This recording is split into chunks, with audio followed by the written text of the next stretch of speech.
SV6 news కు స్వాగతం. ముందుగా హెడ్లైన్స్. అసలు ఏంటి వక్ఫ్ బిల్? విపక్షాల రాద్ధాంతం దీనికి. మాపై ఆధిపత్యం వద్దు, గలీలోకి రావాల్సిందే, ప్రధానిపై రేవంత్ కామెంట్స్. చంద్రబాబు ఆనాడు హెచ్యూ భూములను ఒక ఫ్రాడ్ కంపెనీకి ఇస్తే 2012లో రేవంత్ రెడ్డి దాన్ని సమర్థిస్తూ మాట్లాడారు. ఎమ్మెల్యే జగదీష్ రెడ్డి. వైఎస్ఆర్సీపీ అధ్యక్షులు శ్రీ వైఎస్ జగన్ను కలిసిన ఫార్మసీ విద్యార్థిని అంజలి తల్లిదండ్రులు. తిరుమలలో తీసుకోవాల్సిన చర్యలపై సీఎం సమీక్ష. కేంద్రంలో మోదీ ప్రభుత్వం దశాబ్దాల నాటి వక్ఫ్ చట్టాన్ని మార్చాలని భావిస్తుంది.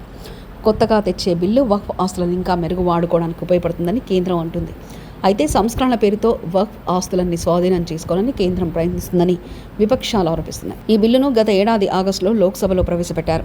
కానీ విపక్ష పార్టీల నుంచి తీవ్ర వ్యతిరేకత రావడంతో దీన్ని వివిధ పార్టీలకు చెందిన దాదాపు 31 మంది ఎంపీలతో కూడిన జాయింట్ పార్లమెంటరీ కమిటీ పంపారు. ఇటీవల వక్ఫ్ సవరణ బిల్లు 2024ను కేంద్ర ప్రభుత్వం లోక్సభలో ప్రవేశపెట్టింది. భారత్పై పొరుగునున్న పాకిస్తాన్ కవ్వింపు చర్యలకు దిగుతుంది.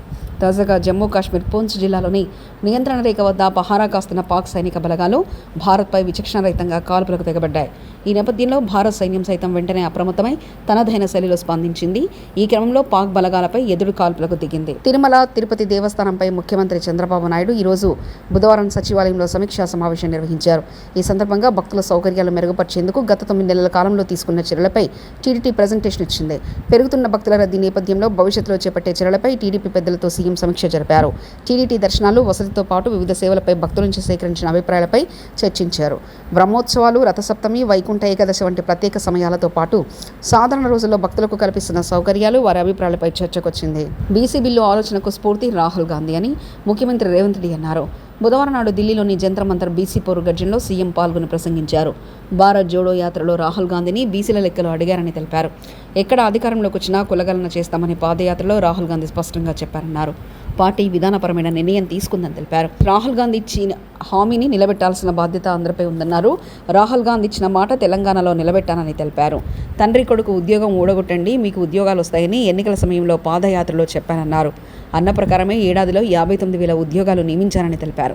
అమ్మలాగా వ్యవహరించి వాళ్ళకి రిజర్వేషన్లను అమలు చేయడమే కాదు, సొంత ఇల్లు కట్టుకోవడానికి ఇల్లు ఇవ్వడమే, ఇందిరమ్మ ఇల్లు ఇవ్వడమే కాదు, ఆవిడ అసైన్మెంట్ చట్టాన్ని తెచ్చి భూస్వాముల దగ్గర వేలాది లక్షలాది ఎకరాలను ప్రభుత్వం గుంజుకొని ఎస్సీ ఎస్టీ బీసీలకు అసైన్మెంట్ పట్టాలు ఇచ్చి భూ యజమానులను ఇందిరమ్మ చేసింది. అందుకే ఇవాళ ఏ ఎస్సీ ఏ ఎస్టీ ఏ తండా ఏ గూడానికి వెళ్ళు వాళ్ళ ఇళ్లలో ఇందిరమ్మ ఫోటో ఉంటుంది, మా అమ్మ ఇందిరమ్మ అని అంటారు. హెచ్సీలో చెట్లు నరకడం ఆపండి, రేపటి వరకు ఎలాంటి చెట్లు నరకడం కానీ ఎలాంటి పనులు కానీ అక్కడ చేయదంటూ హైకోర్టు ఆదేశం. విచారణ రేపటికి వాయిదా. కనిగిరి నియోజకవర్గంలో సీబీజీ ప్లాంట్కు ఐటీ విద్యాశాఖల మంత్రి నారా లోకేష్ బుధవారం భూమి పూజ చేశారు. అనంతరం మంత్రి బహిరంగ సభలో ప్రసంగించారు. ప్రకాశం జిల్లా అంటే గుర్తుకొచ్చేది పౌరుషం, ప్రేమ అని. 2019లో ఎదురుగాలి ఉన్న 4 సీట్లు గెలిపించారని, 2024లో 10 సీట్లు గెలిపించారని సంతోషం వ్యక్తం చేశారు. ప్రకాశం జిల్లాను గుండెల్లో పెట్టుకుని అభివృద్ధి చేస్తామని లోకేష్ స్పష్టం చేశారు. అమరావతిని ఏపీ రాజధానిగా అందరి ఆమోదంతో ప్రకటించనున్నారు. కర్నూలు జిల్లాకి విద్యుత్ సోలార్ కంపెనీల్ని తీసుకొచ్చాం. ఇంకో పక్కన ప్రకాశం జిల్లాకి పెద్ద ఎత్తున ఆక్వా రంగాలను ప్రోత్సహించాం. ఇంకా ఉత్తరాంధ్రని విశాఖపట్నాన్ని ఏకంగా ఐటీ ఫార్మా హబ్గా కూడా మనం తయారు చేసుకున్నాం. ఇంకా 2019 నుంచి 24 వరకు ఏం జరిగిందో నాకన్నా మీకే బాగా తెలుసు. ఆంధ్ర రాష్ట్రంలో ఒక విధ్వంస పాలన నడిచింది. కొత్త కంపెనీలు తీసుకురాకపోగా ఉన్న కంపెనీల్ని పక్క రాష్ట్రానికి తరిమేసే పరిస్థితి. ఒక లూలు, అమర్ రాజా, హెచ్ఎస్బిసి లాంటి సంస్థల దగ్గర నుంచి చివరి జాకీ దగ్గర కంపెనీ దగ్గర నుంచి కూడా వాటాలు ఇవ్వలేదని వాళ్ళని తరిమేసే పరిస్థితి మనందరం చూసాం. నేను ఆ రోజు ముఖ్యమంత్రిగా ఉన్న పులివెందల ఎమ్మెల్యేకి ఛాలెంజ్ చేశా, మీరు తీసుకొచ్చిన ఒక్క కంపెనీ పేరు చెప్పమని. ఇప్పటికి కూడా అక్కడి నుంచి సౌండ్ రాలా.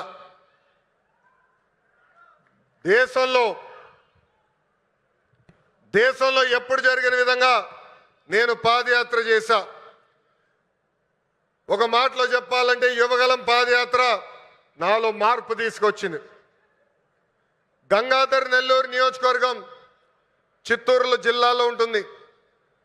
ఆ నియోజకవర్గంలో పాదయాత్ర చేస్తున్నప్పుడు ఒకరోజు రాత్రి చివరి గ్రామం అక్కడ నేను నడుస్తున్నప్పుడు ఒక తల్లిని చూసా. రోడ్డు మీద కూర్చుని బోండాలు వేస్తుంది. ఆమెను అడిగా, అమ్మా ఆకలేస్తుంది, నీ పక్కన కూర్చోవచ్చా, నాకు బోండాలు వేస్తాను అడిగా. స్టూల్ లాగేసి కూర్చో బాబాని చెప్పింది. ఆమె మాట్లాడుతూ ఆమెను అడిగా, ప్రభుత్వం నుంచి మీరేం ఆశిస్తున్నారు?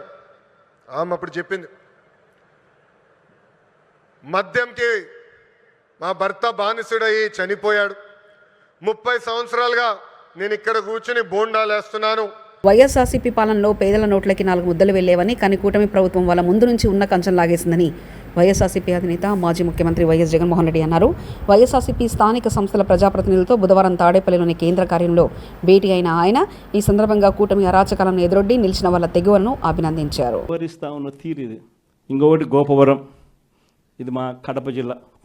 దీంట్లో ఉప సర్పంచ్ పదవికి ప్రొద్దుటూరు కాన్స్టిట్యున్సీ నియోజకవర్గంలో ఉప సర్పంచ్ పదవికి సంబంధించిన ఎన్నిక. ఇందులో 19 గెలిచాం మనం. వాళ్ళు గెలిచింది కేవలం ఒక 4 ప్రలోభపెట్టి తీసుకున్నారు. అయినా కూడా వాళ్ళ బలం ఎంత? ఆ 1 + ఈ 4 5, మిగిలిన 15 మనవే. ఏం చేస్తూ ఉన్నారు? ఉప సర్పంచ్ పదవి కౌంటింగ్ హాల్లోకి మేమే తీసుకొని పోతాం ఈ 15 మందిని అని చెప్పి వీళ్ళే పోలీసులు బండ్లో ఎక్కించుకొని వీళ్ళని తీసుకొని పోయి తెలుగుదేశం పార్టీ సభ్యులు ఉన్న చోట, మనుషులు ఉన్న చోట ఇడిచిపెట్టేసి వచ్చేసినారు. అంటే వాళ్ళను కొట్టమని, దౌర్జన్యం చేయమని, రానికుండా చేయమని చెప్పి పోలీసులు. అయినా కానీ వెనకాల మన జీపులు ఫాలో అవుతూ ఉన్నాయి కాబట్టి వెంటనే వాళ్ళని ఎక్కించుకొని మళ్ళీ తీసుకొని పోగలిగాం. తీసుకొని పోయేసరికి కౌంటింగ్ హాల్లోకి పోయేసరికి మన ఎమ్మెల్యే అభ్యర్థిని లోపలికి పంపించరు. మన ఎమ్మెల్యే అభ్యర్థి రారు, కానీ వాళ్ళ మనుషులందరూ లోపల ఉంటారు.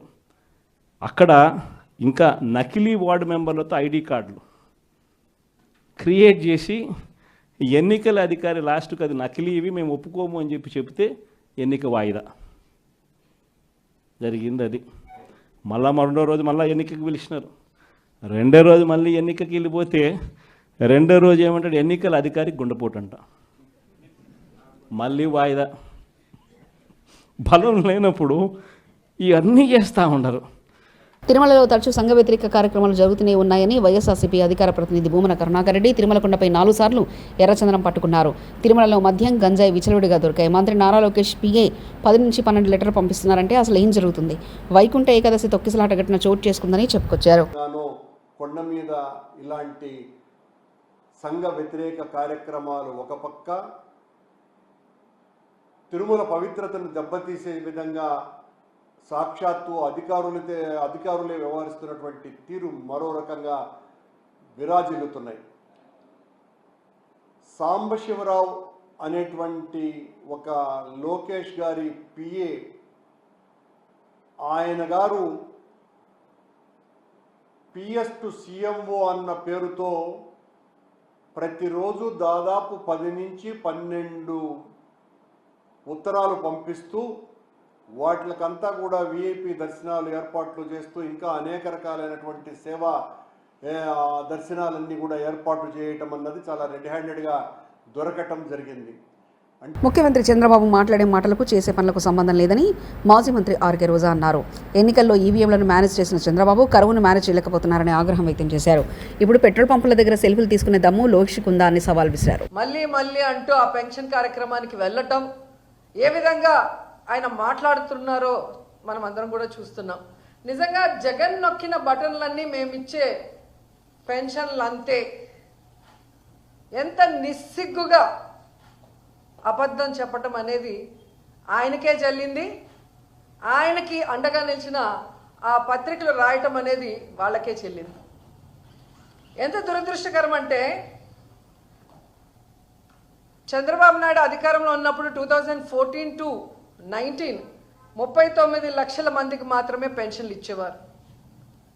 కానీ జగన్మోహన్ రెడ్డి గారు దాన్ని దాదాపుగా 3,000 వరకు పెంచుకుంటూ పోతూ 66,34,742 మందికి ఇచ్చారు. అంటే ఎన్ని లక్షల మందికి ఎక్స్ట్రాగా మనం ఇచ్చాం అంటే ఇంతమంది బెనిఫిషియర్స్ని తెలుగుదేశం పార్టీ ఎలా మోసం చేసింది 2014 నుంచి 19 వరకు అనేది రాష్ట్ర ప్రజలందరికీ తెలుసు. రాష్ట్రంలో కూటమి ప్రభుత్వం ఏర్పడి 10 నెలలు అవుతుందని కేవలం ప్రచార ఆర్భాటానికి చంద్రబాబు పరిమితం అవుతున్నారని అనంత వెంకటరామరెడ్డి విమర్శించారు. సూపర్ 6 హామీలతో పాటు జగన్ అందించిన సంక్షేమం కంటే రెట్టింపు సంక్షేమాన్ని అందిస్తామని ఎన్నికలకు ముందు చంద్రబాబు, పవన్ కళ్యాణ్ ప్రచారం చేశారన్నారు. ఈ నెల 10 నెలల్లో ఒక్క పథకాన్ని కూడా పూర్తి స్థాయిలో అమలు చేయలేదన్నారు. సిలిండర్లు మాత్రమే అరకొరగా అందిస్తున్నారని తెలిపారు. పాత సీసాలో కొత్త సారా అన్నట్లు కొత్త పేర్లతో ప్రజలను మభ్యపెడుతున్నారని మండిపడ్డారు. అనంతరం వైఎస్ఆర్సీపీ జిల్లా అధ్యక్షులు మాజీ ఎమ్మెల్యే అనంత వెంకటరామరెడ్డి ప్రెస్ మీట్ నిర్వహించారు. ఒక ప్రచార ఆర్భాటం. ప్రతి నెల ఏ సమస్య వచ్చినప్పుడు లేకపోతే ప్రతి నెల ప్రజలను వచ్చి డైవర్ట్ చేయడానికి ఒక ప్రచార ఆర్భాటం, దానికి తగిన విధంగా కూడా వేదికలు చేసుకోవడం, చెప్పిన అబద్ధాలు చెప్పుకోకుండా కేవలం ఈరోజు జగన్మోహన్ రెడ్డి గారు కానీ వైఎస్ఆర్ కాంగ్రెస్ పార్టీ ప్రభుత్వం లేకుండా ఈ రాష్ట్రంలో 10 నెలలు అయిపోయినా, అంటే దాదాపుగా వారికి ఇచ్చిన టైంలో 1 కింద 5వ భాగం అయిపోయింది మాత్రమే ప్రచారం చేసుకుంటూ కుట్రలు పన్నుతూ ముందుకు పోతున్నాడు తప్ప ఈ రాష్ట్ర అభివృద్ధి విషయంలో కానీ లేకపోతే జిల్లా అభివృద్ధి అనంతరం తాడేపల్లి వైఎస్ఆర్సీపీ కేంద్ర కార్యాలయంలో వైఎస్ఆర్సీపీ అధ్యక్షులు మాజీ ముఖ్యమంత్రి వైఎస్ జగన్ను కలిసిన రాజమహేంద్రవరం ఆత్మహత్యాయత్నం చేసిన ఫార్మసీ విద్యార్థిని నల్లపు నాగా అంజలి తల్లిదండ్రులు తమ కుమార్తె ఆత్మహత్యాయత్నానికి కారణమైన వారిని కఠినంగా శిక్షించేలా ప్రభుత్వంపై ఒత్తిడి తేవాలని వైఎస్ జగన్ను కోరిన అంజలి తల్లిదండ్రులు అనంతలక్ష్మి, దుర్గారావు అంజలి కుటుంబానికి న్యాయం జరిగే వరకు పూర్తి అండగా ఉంటామని శ్రీ వైఎస్ జగన్ హామీ. ఈ ఏడాది మే నెల నుంచి క్యూఆర్ కోడ్ భద్రతా ఫీచర్తో కొత్త ఏటీఎం కార్డు సైజు రేషన్ కార్డులు జారీ చేయబడతామంటూ గౌరవ మంత్రివర్యులు నాదెండ్ల మనోహర్ వ్యాఖ్యానించారు. ఏటీఎం కార్డ్ సేమ్ ఈ కార్డే ఉంటుంది. దీనికి మీకు క్యూఆర్ కోడ్ ఉంటుందండి, అది సేఫ్టీ ఫీచర్. సో ఈ కార్డు మనం కొత్తగా లాంచ్ చేయబోతున్నాం త్వరలోనే. ముఖ్యమంత్రి గారి సలహాలతోటి దానికి ఒక సిస్టమేటిక్ విధానంలో చేస్తాం. Yes, will replace its called the rice card. బ్యాక్లో ఫ్యామిలీ మెంబర్ డీటెయిల్స్. భూమి నిజంగా ప్రభుత్వాందైతే ఈ దొంగల్లాగా రాత్రిపూట ఎందుకు వెళ్తున్నారు రేవంత్ రెడ్డి? నువ్వు కూడా నీ గురువు చంద్రబాబు లాగానే 4th city, 420 city, 4 brothers city అని ఏదో కడుతున్నావు కదా, అక్కడ తీసుకో 400 ఎకరాలు. శని ఆదివారాలు మాత్రమే పనిచేస్తావా అని హైకోర్టు ఎన్నిసార్లు చివాట్లు పెట్టినా రేవంత్ రెడ్డికి బుద్ధి రాలేదంటూ మాజీ మంత్రి ఎమ్మెల్యే జగదీష్ రెడ్డి అన్నారు. సిటీ అని చాలా సిటీలు కడుతున్నారు కదా, ఆడ ఉన్నది కదా భూమి. 400 కాకపోతే 1400 ఎకరాలు ఇచ్చుకోవడానికి ఉంది కదా. 14,000 ఎకరాలు మేమే సేకరించి పెట్టిపోయిన భూమి ఉన్నది కదా అక్కడ ఫార్మాసిటీ పేరు మీద. 30,000 ఎకరాలు చేస్తే 40,000 ఎకరాలు చేస్తే అని తిరుగుతున్నారు కదా మీరందరూ. 200 ఫీట్ల రోడ్లు వేస్తే 400 ఫీట్ల రోడ్లు వేస్తే అని చెప్పి ప్రజల భూమి లాక్కుంటున్నారు కదా. అక్కడ అమ్ముకోవచ్చు కదా నువ్వు. పిల్లలు వద్దన్న చోటనే అమ్మాలనే నీ పట్టుదలైంది. ఎవరిని మోసం చేయడం కొరకు, ఎవరిని దగా చేయడం కొరకు.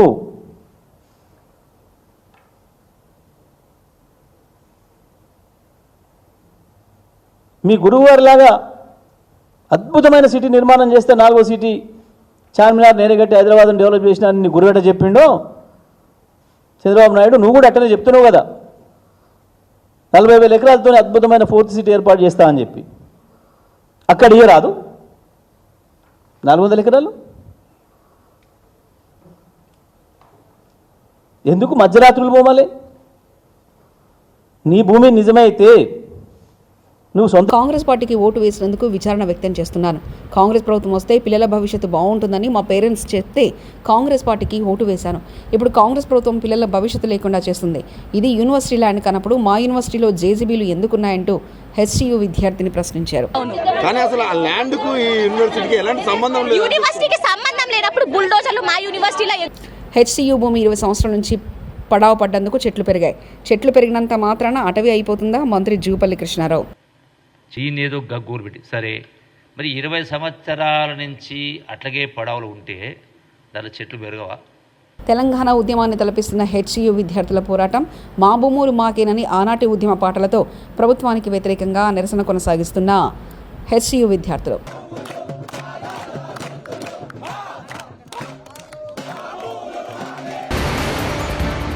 అసలేంటి వక్ఫ్ బిల్? విపక్షాల రాద్ధాంతం దీనికి.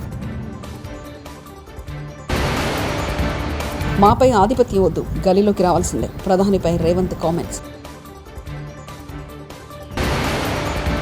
చంద్రబాబు ఆనాడు హెచ్యూ భూములను ఒక ఫ్రాడ్ కంపెనీకి ఇస్తే 2012లో రేవంత్ రెడ్డి దాన్ని సమర్థిస్తూ మాట్లాడారు ఎమ్మెల్యే జగదీష్ రెడ్డి.